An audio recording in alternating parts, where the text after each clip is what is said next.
पिछले वीडियो में हमने देखा था कि सीता जी प्रभु श्री राम को देखकर पुनः भवानी जी के मंदिर में गई और उनके चरणों की वंदना करके हाथ जोड़कर बोली, जय जय गिरिबराज किशोरी, जय महेश मुख चंद चकोरी, जय गज बदन सदानन माता, जगत जननी दामिनी दुति गाता। हे श्रेष्ठ पर्वतों के राजा हिमाचल की पुत्री पार्वती, आपकी जय हो जय हो। हे महादेव जी के मुख रूपी चंद्रमा की ओर टकटकी लगाकर देखने वाली चकोरी, आपकी जय हो। हे हाथी के मुख वाले गणेश जी और 6 मुख वाले स्वामी कार्तिकेय जी की माता, हे जगजननी, हे बिजली की सी कांति युक्त शरीर वाली, आपकी जय हो। नहीं तब आदि मध्य अवसाना, अमित प्रभाव वेदु नहीं जाना, भव भव विभव पराभव कारिणी, विश्व विमोहनी स्वबस बिहारिणी। आपका न आदि है न मध्य है और न अंत है। आपके असीम प्रभाव को वेद भी नहीं जानते। आप संसार को उत्पन्न, पालन और नाश करने वाली हैं। विश्व को मोहित करने वाली और स्वतंत्र रूप से विहार करने वाली हैं। पति देवता सुति महु, मातु प्रथम तव रेख, महिमा अमित न सकहि कहीं, सहस शारदा शेष सियावर रामचंद्र की जय। पति को इष्ट देव मानने वाली श्रेष्ठ नारियों में हे माता, आपकी प्रथम गणना है। आपकी अपार महिमा को हजारों सरस्वती और शेष जी भी नहीं कह सकते। सेवत तो ही सुलभ फलचारी, वरदायनी पुरारी पियारी, देवी पूजी पद कमल तुम्हारे, सुर नर मुनि सब होए सुखारे। हे भक्तों को मुंह मांगा वर देने वाली, हे त्रिपुर के शत्रु शिव जी की प्रिय पत्नी, आपकी सेवा करने में चारों फल सुलभ हो जाते हैं। हे देवी, आपके चरण कमलों की पूजा करके देवता, मनुष्य और मुनि सभी सुखी हो जाते हैं। मोर मनोरथ जानहु नीके, बसहु सदा उरपुर सबहि के, कीनेहु प्रगट न कारण तेहि, अस कहि चरण गहे बह देहि। मेरे मनोरथ को आप भली भांति जानती हैं, क्योंकि आप सदा सबके हृदय रूपी नगरी में निवास करती हैं।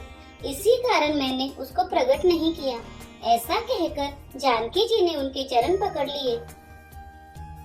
विनय प्रेम बस भई भवानी, खसी माल मूर्ति मुस्कानी, सादर सिंह प्रसाद सिर धरे, बोली गौरी हर सोहि अबरयु। गिरिजा जी सीता जी के विनय और प्रेम के वश में हो गई। उनके गले की माला खिसक पड़ी और मूर्ति मुस्कुराई। सीता जी ने आदर पूर्वक उस प्रसाद को सिर पर धारण किया। गौरी जी का हृदय हर्ष से भर गया और वे बोली, सुनु सिय सत्य असीस हमारी, पूजहि मन कामना तुम्हारी, नारद बचन सदा सुचि साचा, सो वर मिलहि जाहि मनुराचा। हे सीता, हमारी सच्ची आशीष सुनो, तुम्हारी मनोकामना पूरी होगी। नारद जी का वचन सदा पवित्र, संशय, भ्रम आदि दोषों से रहित और सत्य है। जिसमें तुम्हारा मन अनुरक्त हो गया वही वर तुमको मिलेगा। मनुजाहि राज्यो मिले ही सोबरु, सहज सुंदर सावरो, करुणा निधान सुजान सीलु, स्नेहु जानत रावरो। एहि भांति गौरी असीस सुनि सिय सहित हरसी अली, तुलसी भवानी पूजी पुनि पुनि मुदित मन मंदिर चली। जिसमें तुम्हारा मन अनुरक्त हो गया है वही स्वभाव से ही सुंदर सांवला श्री रामचंद्र जी तुमको मिलेगा।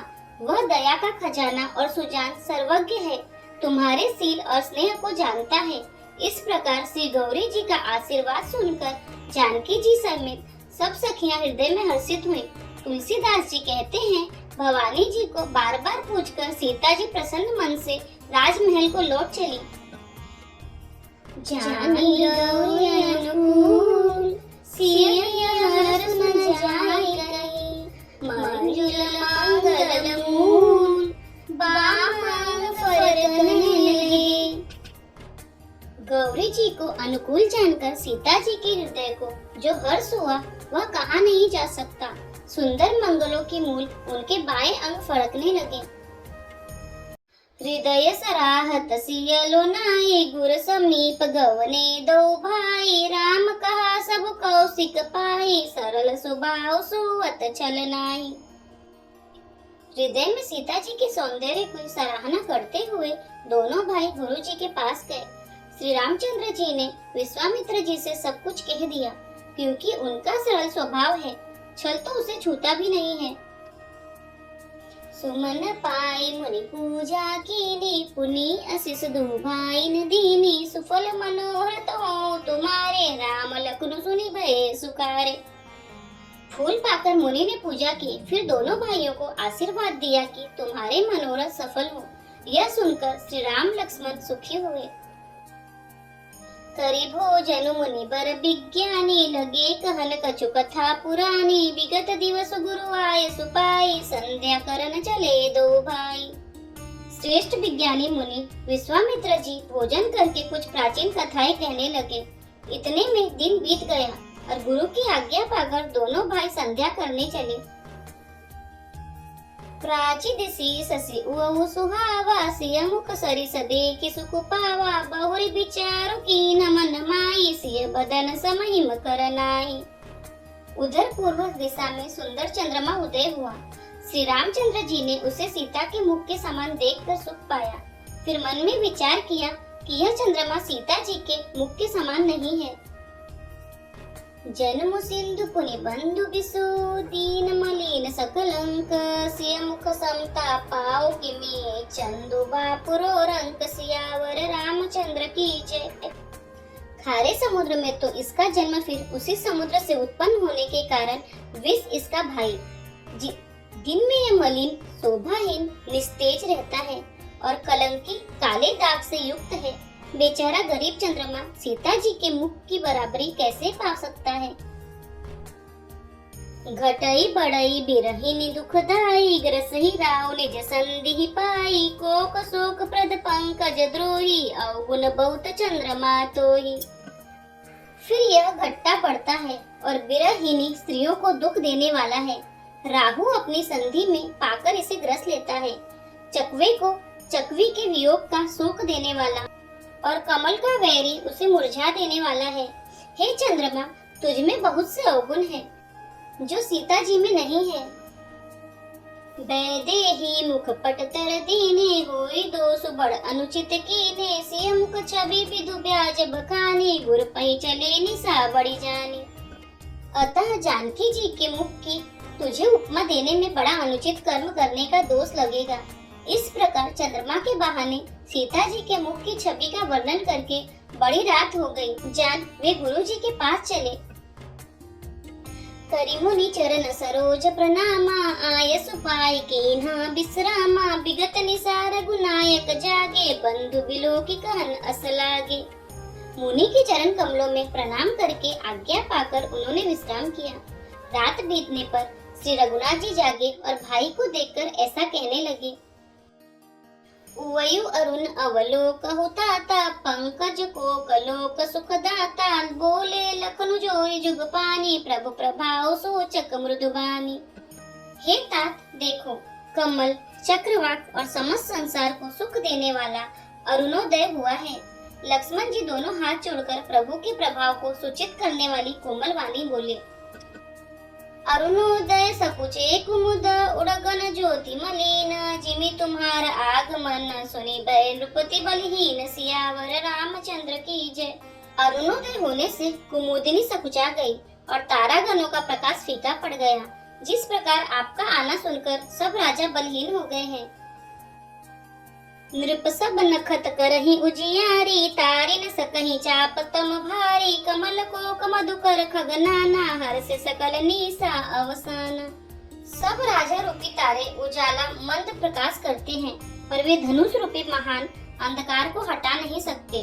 रात्रि का अंत होने से जैसे कमल, चकवे, भौरे और नाना प्रकार के पक्षी हर्षित हो रहे हैं, ऐसे ही प्रभु सब भगत तुम्हारे, होई हैं टूटे धनुष सुखारे, उवयो भानु बीनु श्रम तम नासा, दूर नखत जग तेज प्रकाशा। वैसे ही हे प्रभु, आपके सब भक्त धनुष टूटने पर सुखी होंगे। सूर्य उदय हुआ, बिना ही परिश्रम अंधकार नष्ट हो गया, तारे छिप गए, संसार में तेज का प्रकाश हो गया।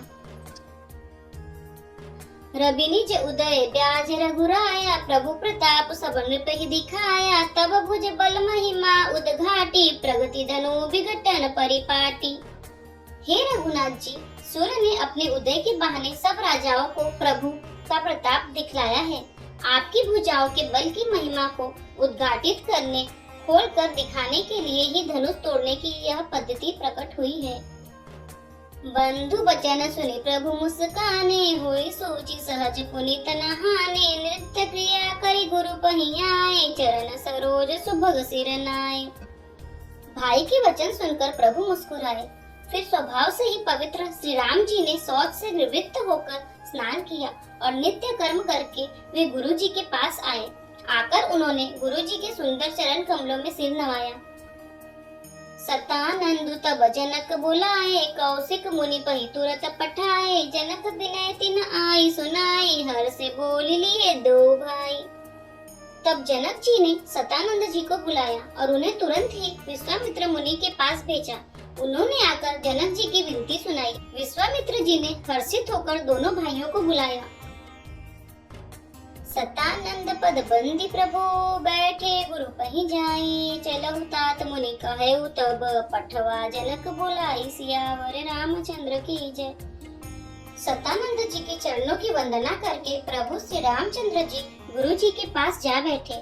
तब मुनि ने कहा, हे तात, चलो, जनक जी ने बुला भेजा है।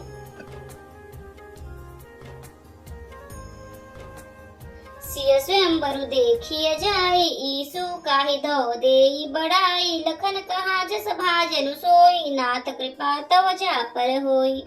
चलकर सीता जी के स्वयंवर को देखना चाहिए। देखिए ईश्वर किसको बड़ाई देते हैं। लक्ष्मण जी ने कहा, हे नाथ, जिस पर आपकी कृपा होगी वह बड़ाई का पात्र होगा। धनुष तोड़ने का श्रेय उसी को प्राप्त होगा। हर से मुनि सब सुनि बरबानी, दीन्ही असीस सबहि सुकुमानी। पुनि मुनि वृंद समेत कृपाला, देखन चले धनुष मखसाला। इस श्रेष्ठ वाणी को सुनकर सब मुनि प्रसन्न हुए। सभी ने सुख मानकर आशीर्वाद दिया। फिर मुनियों के समूह सहित कृपालु श्री रामचंद्र जी धनुष यज्ञशाला देखने चले। रंग भूमि आए दो भाई, असि सुधि सब पुरबासी न पाई। चले सकल गृह काज बिसारी, बाल जुबान जरठ नर नारी। दोनों भाई रंग भूमि में आए हैं। ऐसी खबर जब सब नगरवासियों ने पाई, तब बालक, जवान, बूढ़े, स्त्री, पुरुष सभी घर और काम काज को भुलाकर चल दिए। देखी जनक भीर भय भारी, सूची सेवक सब लिए हकारी। तुरत सकल लोगन पही जाओ, आसन उचित देऊ सब काऊ। जब जनक जी ने देखा कि बड़ी भीड़ हो गई है, तब उन्होंने सब विश्वास पात्र सेवकों को बुलवा लिया और कहा, तुम लोग तुरंत सब लोगों के पास जाओ और सब किसी को यथा योग्य आसन दो। कही मृदु बचन विनीत तिना, बैठा रे नर नारी। उत्तम मध्यम नीच लघु, निज निज थल अनुहारी। सियावर रामचंद्र की जय। उन सेवकों ने कोमल और नम्र वचन कहकर उत्तम, मध्य, नीच और लघु सभी श्रेणी के स्त्री पुरुषों को अपने अपने योग्य स्थान पर बैठाया। राजकुंवर ते अवसर आए, मनहु मनोहर तातन छाए। गुण सागर नागर बर बीरा, सुंदर श्यामल गौर शरीरा। उसी समय राजकुमार राम और लक्ष्मण वहां आए। वे ऐसे सुंदर हैं मानो साक्षात मनोहरता ही उनके शरीरों पर छा रही हो। सुंदर, सांवला और गौर उनका शरीर है। वे गुणों के समुद्र, चतुर और उत्तम वीर हैं। राज समाज विराजत रूढ़े, उड़गन महुजन जुग विदु पूरे। जिनके रही भावना जैसी, प्रभु मूर्ति तिन देखी तैसी। वे राजाओं के समाज में ऐसे सुशोभित हो रहे हैं मानो तारागणों के बीच दो पूर्ण चंद्रमा हो। जिनकी जैसी भावना थी, प्रभु की मूर्ति उन्होंने वैसी ही देखी। देखहि रूप महारन धीरा, मनहु वीर रसुधरै शरीरा। तरे कुटुलन रूप प्रभु निहारी, मनहु भयानक मूर्ति भारी। महान रणधीर राजा लोग श्री रामचंद्र जी के रूप को ऐसा देख रहे हैं मानो स्वयं वीर रस शरीर धारण किए हुए हो। कुटिल राजा प्रभु को देखकर डर गए, मानो बड़ी भयानक मूर्ति हो। रहे असुर छल छो निप बेसा, तीन प्रभु प्रगट काल सम देखा, पुरबासिन देखे दो भाई, नरभूषण लोचन सुखदाई। छल से जो राक्षस वहाँ राजाओं के वेश में बैठे थे, उन्होंने प्रभु को प्रत्यक्ष काल के समान देखा। नगर वासियों ने दोनों भाइयों को मनुष्य के भूषण रूप और नेत्रों को सुख देने वाला देखा। नारी बिलो कई हर्षिया, निज निज रुचि अनुरूप, जनु सोहत सिंगार धई, मूर्ति परम अनूप, सियावर रामचंद्र की जय। स्त्रियां हृदय में हर्षित होकर अपनी अपनी रुचि के अनुसार उन्हें देख रही हैं, मानव श्रृंगार रसी परम अनुपम मूर्ति धारण किए सुशोभित हो रहा हो। विदिशन प्रभु विराट में दीसा, बहुमुख कर पग लोचन सीसा, जनक जाति अवलोक कहीं कैसे, सजन सगे प्रिय लागहि जैसे। विद्वानों को प्रभु विराट रूप में दिखाई दिए, जिसके बहुत से मुंह, हाथ, पैर, नेत्र और सिर हैं। जनक जी के सजातीय प्रभु को किस तरह देख रहे हैं, जैसे सगे सज्जन प्रिय लगते हैं।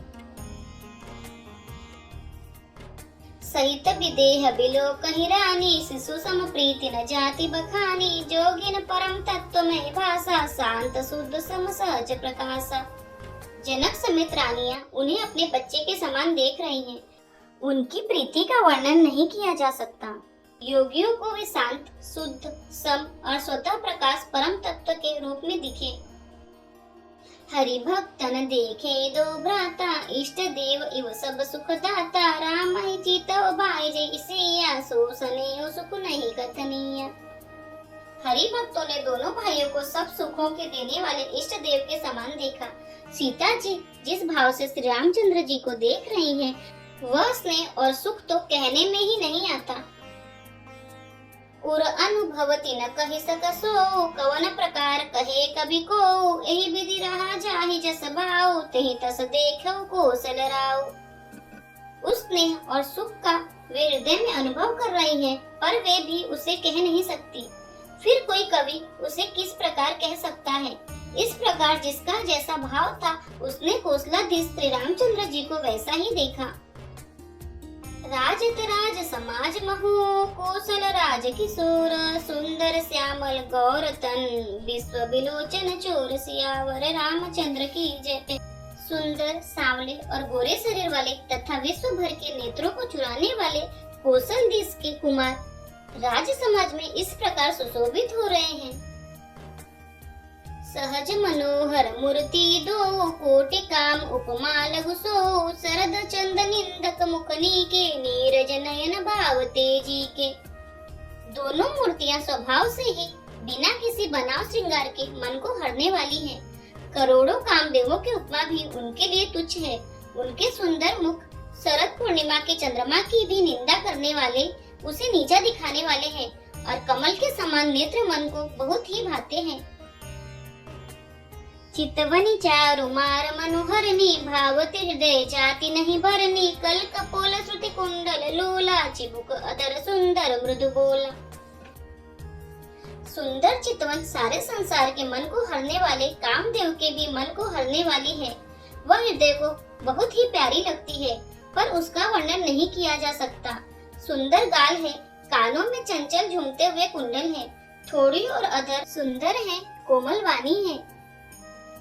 कुमुद बंधु कर निंदक हासा, भ्रुकुटि विकट मनोहर नासा, भाल विशाल तिलक छलकाई, कच बिलो की अली अवली लजाई। हंसी चंद्रमा की किरणों का तिरस्कार करने वाली है, भवें टेढ़ी और नासिका मनोहर है, ऊंचे चौड़े ललाट पर तिलक छलक रहे हैं। काले घुंघराले बालों को देखकर भौरों की पंक्तियां भी लजा जाती हैं। पीत चाओ तनि से रही सुहाई, कुसुम कली बिच बिच बनाई, रेखे रुचिर कंबु कलगीवा, जनु त्रिभुवन सुषमा की सीवा। पीली चौकोनी टोपियां सिरों पर सुशोभित हैं, जिनके बीच बीच में फूलों की कलियां बनाई हुई हैं। संग के समान सुंदर गले में मनोहर 3 रेखाएं हैं, जो मानो तीनों लोकों की सुंदरता की सीमा है। कुंजर मणि कंठा कलित, उड़ने तुलसी का माल, वृषभ कंध के हरी ठवनी, बल निधि बाहु विशाल, सियावर रामचंद्र की जय। हृदयों पर गजमुक्ताओं के सुंदर कंठे और तुलसी की मालाएं सुशोभित हैं। उनके कंधे बैलों के कंधे की तरह ऊंचे तथा पुष्ट हैं। एड़ सिंह की सी है और भुजाएं विशाल एवं बल की भंडार हैं। कटी तुनीर पिटपट बांधे कर सर धनुष बाम बर कांधे पित यज्ञ उपबित सुहाए लख सिख मंजु महाछवि छाए। कमर में तरकस और पीताम्बर बांधे हैं। दाहिने हाथों में बाण और बाएं सुंदर कंधों पर धनुष तथा पीले यज्ञोपवीत सुशोभित है। नख से लेकर शिखा तक सब अंग सुंदर है। उन पर महान शोभा छाई हुई है। देखी लोग सब भय सुखारे एकटक लोचन चलत न तारे। हर से जन को देखी दो भाई मुनि पद कमल गहे तब जाई। उन्हें देखकर सब लोग सुखी हुए। नेत्र एकटक हैं और तारे भी नहीं चलते। जनक जी दोनों भाइयों को देखकर हर्षित हुए। तब उन्होंने जाकर मुनि के चरण कमल पकड़ लिए। करी बिनती निज कथा सुनाई रंग अवनि सब मुनि देखाई। जहाँ जहाँ जाए कुंवर बर दो तहाँ तहाँ चकित चितव सबको। विनती करके अपनी कथा सुनाई और मुनि को सारी रंगभूमि यज्ञशाला दिखलाई। मुनि के साथ दोनों श्रेष्ठ राजकुमार जहाँ जहाँ जाते हैं वहाँ वहाँ सब कोई आश्चर्यचकित हो देखने लगते हैं। निज निज रूख राम ही सब देखा को न जान कछु मर्म विशेषा। भली रचना मुनि नृप सन कहेउ राजा मुदित महा सुख लहेउ। सबने राम जी को अपनी अपनी ओर ही मुख किए हुए देखा, परंतु इसका कुछ भी विशेष रहस्य कोई नहीं जान सका। मुनि ने राजा से कहा, रंगभूमि की रचना बड़ी सुंदर है। विश्वामित्र जैसे निष्प्रिय विरक्त और ज्ञानी मुनि से रचना की प्रशंसा सुनकर राजा प्रसन्न हुए और उन्हें बड़ा सुख मिला। सब मंचन ते मंचु एक सुंदर बिसद विशाल। मुनि समेत दो बंधु तहाँ बैठा रे महिपाल सियावर रामचंद्र की जय। सब मंचों से एक मंच अधिक सुंदर उज्जवल और विशाल था। स्वयं राजा ने मुनि सहित दोनों भाइयों को उस पर बैठाया। प्रभु देखि सब नृप ही हारे जनुरा केस उदय भय तारे। असी प्रतीति सबके मन माही राम चाप तोरब सकनाही। प्रभु को देखकर सब राजा हृदय में ऐसे हार गए, निराश एवं उत्साहहीन हो गए जैसे पूर्ण चंद्रमा के उदय होने पर तारे प्रकाशहीन हो जाते हैं। उनके तेज को देखकर सबके मन में ऐसा विश्वास हो गया कि रामचंद्र जी ही धनुष को तोड़ेंगे, इसमें संदेह नहीं। बिनु भंजेउ भव धनुष विशाला मिलहि सिय राम उर्माला। अस बिचारे गौनहु घर भाई जसु प्रताप बलु तेज गवाई। इधर उनके रूप को देखकर सबके मन में यह निश्चय हो गया कि शिव जी के विशाल धनुष को बिना तोड़े ही सीता जी श्री रामचंद्र जी के गले में ही जयमाला डालेंगी, अर्थात दोनों तरह से ही हमारी हार होगी और विजय श्री रामचंद्र जी के हाथ रहेगी। यो सोचकर वे कहने लगे, हे भाई, ऐसा विचार कर यश प्रताप बल और तेज गवाकर अपने अपने घर चलो। बिहसे अपर भूप सुनि बानी जे अविवेक अंध अभिमानी। तोरे हो धनुष ब्याह अवगाहा बिनु तोरे को कुंवरी ब्याह। दूसरे राजा जो अविवेक से अंधे हो रहे थे और अभिमानी थे, यह बात सुनकर बहुत हंसे। उन्होंने कहा, धनुष तोड़ने पर भी विवाह होना कठिन है, अर्थात सहज ही में हम जानकी को हाथ से जाने नहीं देंगे। फिर बिना तोड़े तो राजकुमारी को ब्याह ही कौन सकता है। एक बार कालऊ किन हो सियहित समर जीतब हम सो। यह सुनी अवर महिप मुस्काने धर्मशील हरि भगत सयाने। काल ही क्यों न हो, एक बार तो सीता के लिए उसे हम भी युद्ध में जीत लेंगे। यह घमंड की बात सुनकर दूसरे राजा जो धर्मात्मा हरिभक्त और सयाने थे मुस्कुराए। सिय बियाह बीराम गर्भ दूर करिन पन के। जीति को सक संग्राम दशरथ के रन बाकुरे। उन्होंने कहा, राजाओं के गर्व दूर करके जो धनुष किसी से नहीं तोड़ सकेगा, उसे तोड़कर श्री रामचंद्र जी सीता जी को ब्याहेंगे। रही युद्ध की बात सो महाराज दशरथ के रन में बाकी पुत्रों को युद्ध में तो जीत ही कौन सकता है। व्यर्थ मरहु नहीं गाल बजाई, मन मोदक ही भूख बुताई। सिख हमारे सुनि परम पुनीता, जगदम्बा जाना मुझे सीता। गाल बजाकर व्यर्थ ही मत मरो, मन के लड्डुओं से भी कहीं भूख बुझती है। हमारी परम पवित्र सीख को सुनकर सीता जी को अपने जी में साक्षात जगत जननी समझो। उन्हें पत्नी रूप में पाने की आशा एवं लालसा छोड़ दो। जगत पिता रघुपति ही विचारी, भरी लोचन छवि लेहु निहारी। सुंदर सुखद सकल गुण राशि, ए दो बंधु शंभु उर्वासी। और श्री रघुनाथ जी को जगत का पिता विचार कर नेत्र भरकर उनकी छवि देख लो। ऐसा अवसर बार बार नहीं मिलेगा। सुंदर, सुख देने वाले और समस्त गुणों की राशि, ये दोनों भाई शिव जी के हृदय में बसने वाले हैं। स्वयं शिव जी भी जिन्हें सदा हृदय में छिपाए रखते हैं, वे तुम्हारे नेत्रों के सामने आ गए हैं। सुधा समुद्र समीप बिहाई, मृग जल निरखी मरहु कत धाई। करहु जाय जा कहु जोई भावा, हम जो आजु जन्म फल पावा। सामने आए हुए अमृत के समुद्र को छोड़कर तुम जग जननी जानकी को पत्नी रूप में पाने की दुरासा रूप मिथ्या मृग जल को देखकर दौड़कर क्यों मरते हो? फिर भाई, जिसको जो अच्छा लगे वही जाकर करो। हमने तो श्री रामचंद्र जी के दर्शन करके आज जन्म लेने का फल पा लिया, जीवन और जन्म को सफल कर लिया। अस कई भले भूप अनुरागे, रूप अनूप बिलोकन लागे। देखई सुर नभ चढ़े विमाना, बरसई सुमन करहि कल गाना। ऐसा कहकर अच्छे राजा प्रेम मग्न होकर श्री राम जी का अनुपम रूप देखने लगे। मनुष्यों की तो बात ही क्या, देवता लोग भी आकाश में विमानों पर चढ़े हुए दर्शन कर रहे हैं और सुंदर गान करते हुए फूल बरसा रहे हैं। जानि सुअउ सरोसिया तब पटई जनक बुलाई। चतुर सखी सुंदर सकल सादर चली लिवाई। सियावर रामचंद्र की जय। तब सुअवसर जानकर जनक जी ने सीता जी को बुला भेजा। सब चतुर और सुंदर सखियां आदर पूर्वक उन्हें लिवा चली।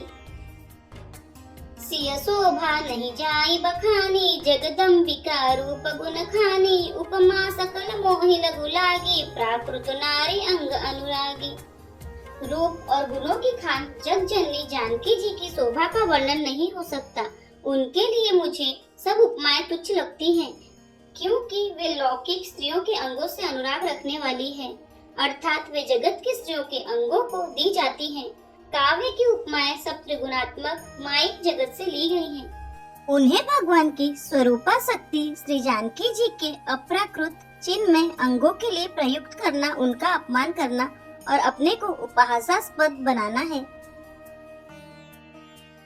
सिय बर नियते उपमा देई, कु कवि कहाई अज सुकोले। जो पतयति समसिया, जग असि जुबति कहा कमनीय। सीता जी के वर्णन में उन्हीं उपमाओं को देकर कौन कवि कहलाए और अपयश का भागी बने, अर्थात सीता जी के लिए उन उपमाओं का प्रयोग करना सुकवि के पद से च्युत होना और अपकीर्ति मोल लेना है। कोई भी सुकवि ऐसी नादानी एवं अनुचित कार्य नहीं करेगा। यदि किसी स्त्री के साथ सीता जी की तुलना की जाए तो जगत में ऐसी सुंदर युवती है ही कहाँ जिसकी उपमा उन्हें दी जाए। गिरा मुखर तन अरद भवानी, रति अति दुखित अतनुपति जानी। बिस बारुनि बंधु प्रिय जेई, कहिय रमा समुखि निवेदेहि। पृथ्वी की स्त्रियों की तो बात ही क्या, देवताओं की स्त्रियों को भी यदि देखा जाए तो हमारी अपेक्षा कहीं अधिक दिव्य और सुंदर है। तो उनमें सरस्वती तो बहुत बोलने वाली है, पार्वती अर्धांगिनी है, अर्थात अर्धनारी नटेश्वर के रूप में उनका आधा ही अंग स्त्री का है, शेष आधा अंग पुरुष शिव जी का है। कामदेव की स्त्री रति पति को बिना शरीर का जानकर बहुत दुखी रहती है और जिनके विष और मध्य जैसे समुद्र से उत्पन्न होने के नाते प्रिय भाई हैं, उन लक्ष्मी के समान तो जानकी जी को कहा ही कैसे जाए। जो छवि सुधा पयोनिधि होई, परम रूप मय कच्छपु सोई। शोभा रजु मंदरु सिंगारो, मथय पानी पंकज निज मारो। जिन लक्ष्मी जी की बात ऊपर कही गई है वे निकली थी खारे समुद्र से, जिसको मतने के लिए भगवान ने अति कर्कश पीठ वाले कश्यप का रूप धारण किया। रस्सी बनाई गई महान विषधर वासुकी नाग की मथाने का कार्य किया अतिशय कठोर मंदराचल पर्वत ने, और उसे मथा सारे देवताओं और दैत्यों ने मिलकर जिन लक्ष्मी को अतिशय शोभा की खान और अनुपम सुंदरी कहते हैं, उनको प्रकट करने में हेतु बने ये सब असुंदर एवं स्वाभाविक ही कठोर उपकरण हैं। ऐसे उपकरणों से प्रकट हुई लक्ष्मी श्री जानकी जी की समता को कैसे पा सकती हैं? हाँ, इसके विपरीत यदि छवि रूपी अमृत का समुद्र हो, परम रूप में कश्यप हो, शोभा रूप रस्सी हो, श्रृंगार रस पर्वत हो और उस छवि के समुद्र को स्वयं कामदेव अपने ही करकमल से मथे, यही विधि उपजय लक्ष्य जब सुंदरता सुख मूल, तदपि सकोच समेत कभी कहे सिय समतुल, सियावर रामचंद्र की जय। इस प्रकार का संयोग होने से जब सुंदरता और सुख की मूल लक्ष्मी उत्पन्न हो, तो भी कवि लोग उसे बहुत संकोच के साथ सीता जी के समान कहेंगे। जिस सुंदरता के समुद्र को कामदेव मथेगा, वह सुंदरता भी प्राकृत लौकिक सुंदरता ही होगी, क्योंकि कामदेव स्वयं ही त्रिगुणमयी प्रकृति का ही विकार है। अतः उस सुंदरता को मत कर प्रकट की हुई लक्ष्मी भी उपर्युक्त लक्ष्मी की अपेक्षा कहीं अधिक सुंदर और दिव्य होने पर भी होगी प्रकृति ही। अतः उसके साथ भी जानकी जी की तुलना करना कवि के लिए बड़े संकोच की बात होगी। जिस सुंदरता से जानकी जी का दिव्याति दिव्य परम दिव्य विग्रह बना है, वह सुंदरता उपर्युक्त सुंदरता से भिन्न अप्राकृत है। वस्तुतः लक्ष्मी जी का अप्राकृत रूप भी यही है। वह कामदेव के मतने में नहीं आ सकती और वह जानकी जी का स्वरूप ही है, अतः उनसे भिन्न नहीं, और उपमा दी जाती है भिन्न वस्तु के साथ। इसके अतिरिक्त जानकी जी प्रकट हुई हैं स्वयं अपनी महिमा से। उन्हें प्रकट करने के लिए किसी भिन्न उपकरण की अपेक्षा नहीं है, अर्थात शक्तिमान से अभिन्न अद्वैत तत्व है, अतएव अनुपम्य है।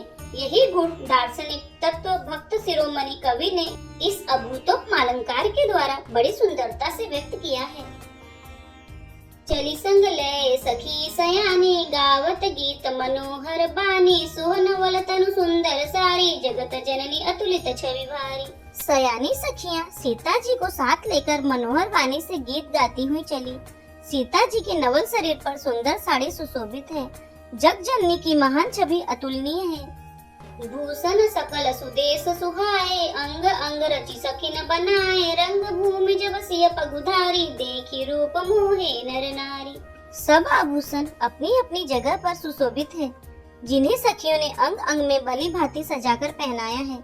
जब सीता जी ने रंग भूमि में पैर रखा, तब उनका दिव्य रूप देखकर स्त्री पुरुष सभी मोहित हो गए। हरसी सुरन दूदुम्भी बजाई, बरसी प्रसन्न अप्सरा गाई, पानी सरोज सोह जय माला, औचित्य सकल भुआला। देवताओं ने हर्षित होकर नगाड़े बजाए और पुष्प बरसाकर अप्सराएं गाने लगी। सीता जी के कर कमलों में जयमाला सुशोभित है। सब राजा चकित होकर अचानक उनकी ओर देखने लगे। सिय चकित चितरा मही चाहा, भय मोह बस सब नर नाहा, मुनि समीप देखे दो भाई, लगे ललकी लोचन निधि पाई। सीता जी चकित चित्त से श्री राम जी को देखने लगी। तब सब राजा लोग मोह के वश हो गए। सीता जी ने मुनि के पास बैठे हुए दोनों भाइयों को देखा तो उनके नेत्र अपना खजाना पाकर ललचाकर वहीं श्री राम जी में जा लगे, स्थिर हो गए। गुरजन लाज समाज बड़, देखी सिय सकुचानी, लागी बिलोकन सखिन तन, रघुबीर हिउर आनी, सियावर रामचंद्र की जय। परंतु गुरुजनों की लाज से तथा बहुत बड़े समाज को देखकर सीता जी सकुचा गई। वे श्री रामचंद्र जी को हृदय में लाकर सखियों की ओर देखने लगी। राम रूप अरुषिय छवि देखे, नर नारिन परिहरी निमेषे, सोचे सकल कहत सकुचाहि, विधि सन विनय करहि मन माहि। श्री रामचंद्र जी का रूप सीता जी की छवि देखकर स्त्री पुरुषों ने पलक मारना छोड़ दिया। सब एकटक उन्हीं को देखने लगे। सभी अपने मन में सोचते हैं पर कहते सकुचाते हैं। मन ही मन में विधाता से विनय करते हैं। हरु विधि बेगी जनक जड़ताई, मति हमारी असि देहि सुहाई, बिनु विचार पनु तजि नर नाहो, सिय राम कर करे विवाह। हे विधाता, जनक जी की मूर्ता को शीघ्र हर लीजिए और हमारी ही ऐसी सुंदर बुद्धि उन्हें दीजिए कि जिससे बिना ही विचार किए राजा अपने प्राण छोड़कर सीता जी का विवाह राम जी से कर दे। जगु भल कहै भाव सब काहू, हटकी ने अंतहु उरदाहू, एहि लालसा मगन सब लोगु, बरु सावरो जानकी जोगु। संसार उन्हें भला कहेगा क्योंकि यह बात सब किसी को अच्छी लगती है। हट करने से अंत में भी हृदय जलेगा। सब लोग इसी लालसा में मग्न हो रहे हैं कि जानकी जी की योग्य वर तो यह सांवला ही है। तब बंदी जन जनक बुलाए, बिरिदावली कहत चली आए, कहन रुक जाए कहु पन मोरा, चले भाटिया हर सुन थोरा। तब राजा जनक जी ने बंदी जनों यानी भाटों को बुलाया। वे विरुद्धावली यानी वंश की कीर्ति गाते हुए चले आए। राजा ने कहा, जाकर मेरा प्रण सबसे कहो। भाट चले, उनके हृदय में कम आनंद न था। बोले बंदी बचन बर सुनो सकल महिपाल, पन विदेह कर कहाई हम, भुजा उठाए विशाल सियावर रामचंद्र की जय। भाटों ने श्रेष्ठ वचन कहा, हे पृथ्वी की पालना करने वाले सब राजागण सुनिए, हम अपनी भुजा उठाकर जनक जी का विशाल प्रण कहते हैं। नृप भुज बलु बिदु शिव धनु राहु, गरुड़ कठोर विदित सब काहू, रावण बानु महाभट भारे, देखी सरासन गवहि सिधारे। राजाओं की भुजाओं का बल चंद्रमा है, शिव जी का धनुष राहु है, वह भारी है, कठोर है, यह सबको विदित है। बड़े भारी योद्धा रावण और बानासुर भी इस धनुष को देखकर गौ से यानी चुपके से चलते बने। उसे उठाना तो दूर रहा, छूने तक की हिम्मत न हुई। सोई पुरारी को दंडु कठोरा, राज समाज आजू जोई तोरा, त्रिभुवन जय समेत बैदेही, बिनहि विचार बरई हटितेही। उसी शिव जी के कठोर धनुष को आज इस राज समाज में जो भी तोड़ेगा, तीनों लोकों की विजय के साथ ही उसको जानकी जी बिना किसी विचार के हठ पूर्वक वरण करेंगी। सुनिपन सकल भूप अभिलाषे, भट्टमानी अतिशय मन माखे, परिकर बांधे उठे अकुलाई, चले इष्ट देवन सिर नाई।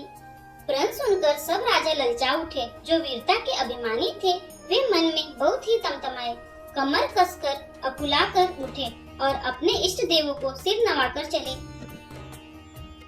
तम की ताकी तकी शिव धनु धरही, उठई न कोटि भांति बलु करही, जिनकी कछु विचारु मन माही, चाप समीप महीप न जाही। वे तमक कर यानी बड़े ताव से शिव जी के धनुष की ओर देखते हैं और फिर निगाह जमाकर उसे पकड़ते हैं। करोड़ों भांति से जोर लगाते हैं पर वह उठता ही नहीं। जिन राजाओं के मन में कुछ विवेक है वे धनुष के पास ही नहीं जाते। तमक की धरई धनु मूढ़ नृप, उठई न चलहि न जाई, मनहु पाई भट बाहु बल, अधिकु अधिकु गरु आई, सियावर रामचंद्र की जय। वे मूर्ख राजा तमक कर धनुष को पकड़ते हैं परंतु जब नहीं उठता तो लजाकर चले जाते हैं। मानो वीरों की भुजाओं का बल पाकर वह धनुष अधिक अधिक भारी होता जाता है।